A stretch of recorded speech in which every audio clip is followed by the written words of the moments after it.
très vaste. C'est d'abord de la bienveillance.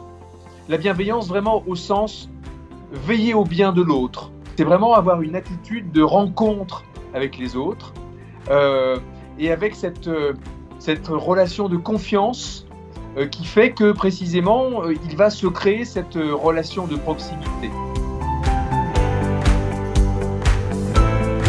Je suis obsédé par un courant de pensée aux États-Unis qui est le courant de pensée de Palo Alto à Santa Cruz en Californie. Dans l'université de Palo Alto, il y avait un grand monsieur qui s'appelait Paul Václavic.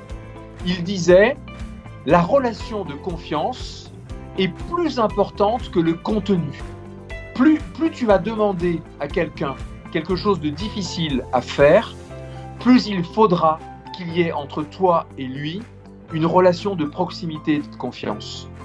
Plus les changements que tu demandes sont stratégiques et importants, plus il faut une relation de confiance. » Je pense qu'elle est sous-estimée au travail parce que malheureusement, on est dans la culture du travail depuis des années, qui est une culture du combat. Les entreprises, ça a toujours été l'exploitation de l'homme par le capital et le profit, tu vois. Et aujourd'hui, on se rend bien compte d'une chose, c'est que pour que les gens donnent le meilleur d'eux-mêmes, il faut être bienveillant et gentil. Mais attention, il ne faut pas que ce soit stratégique. C'est-à-dire qu'il faut que ce soit vraiment sincère. Parce que sinon, tu peux faire ce que j'appelle moi du marketing interne. Mais le marketing interne, ce n'est pas de la gentillesse. Il y a des nouveaux métiers, Chief Happiness Manager. Eh bien, ces nouveaux métiers, je trouve ça intelligent. Mais je pense que dans une entreprise, il ne faut pas qu'il y ait un Chief Happiness Manager. Il faut que tous les managers soient des Chief Happiness Managers avant d'être des Technical Managers. Les entreprises, ils vont te dire le plus important pour une entreprise, c'est son client. Moi, je dis non. Le plus important pour une entreprise, c'est son collaborateur. Et si j'ai un collaborateur dont je m'occupe avec du respect, de la bienveillance, de l'humilité, il va être totalement épanoui et il aura du bonheur à amener du service, un bon produit à son client.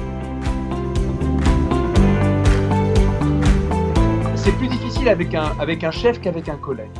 Quand moi, je suis face à quelqu'un qui est dans le combat, tu vois, dans l'agressivité, je n'ai pas d'autre choix que de faire preuve de ce que j'appelle moi la flexibilité comportementale. Quand je fais une formation ou quand j'accompagne, quand je coach quelqu'un, je dis celui qui dirige la communication entre deux personnes, ça n'est pas le plus rigide, ça n'est pas celui qui reste sur ses positions, c'est au contraire le plus flexible. Mais quand on a un chef qui n'entend rien, eh bien toute la difficulté, c'est soit d'accepter que le cadre est celui-là, c'est-à-dire c'est difficile, soit à un moment de dire stop, j'arrête et je m'en vais. Gentil, mais pas con. Il ne faut pas être idiot, d'accord ? Et le côté pas con de la gentillesse, c'est vous qui le fixez, c'est-à-dire que vous allez donner un cadre. Et entre autres, le cadre, c'est quoi ? Eh bien, c'est donner les limites de la gentillesse. C'est fixer ensemble le cadre qui va nous permettre d'être bienveillants ensemble. Et ce cadre, il va se fabriquer, il va se construire ensemble. Et puis moi, en tant que manager ou en tant que patron, je vais moi-même respecter le cadre et je vais tout faire pour que ce cadre soit respecté par tout le monde sans aucun passe-droit.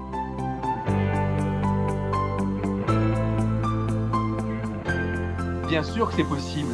Tu sais, il y a quelqu'un que tu connais très bien qui s'appelait Maria Montessori. Maria Montessori, elle dit pour qu'un enfant soit élevé, pas éduqué, mais élevé au vrai sens du terme. C'est-à-dire qu'on fasse que cet enfant, il se développe harmonieusement. Il faut, dès sa naissance, reproduire les 5 points de la contenance. Et c'est ce qui fait que Maria a créé les écoles Montessori. Le premier point, il y a un cadre. On va créer un cadre de telle manière que les enfants se sentent sécurisés pour dire et exprimer ce qu'ils ressentent. Le deuxième point, c'est qu'on va répondre aux principaux besoins des enfants, l'autonomie, et c'est l'affirmation de soi. Le troisième point de l'école Montessori, et notamment de la contenance, c'est que ce sont des êtres de relation. Donc, dans une école Montessori, dans une classe, tu vas avoir des maîtres et des maîtresses qui sont dans une extrême relation de bienveillance, de respect, d'humilité, mais qui vont quand même cadrer. Et tu vas avoir des élèves de tout âge qui vont s'entraider et qui vont, en autonomie, travailler sur les sujets qu'ils ont envie de travailler. Le quatrième point, créativité et développement. Et le dernier point de la contenance, qui fait que ça marche, c'est le plaisir et l'enthousiasme. Alors oui, à ta question, comment est-ce qu'on peut faire pour pour élever les enfants dans la gentillesse et la bienveillance? Eux, ils sont naturellement bienveillants. En tant qu'adultes, en tant que parents avec ses enfants, il faut reproduire ça, bien sûr, tu vois. Mais aussi en tant que management.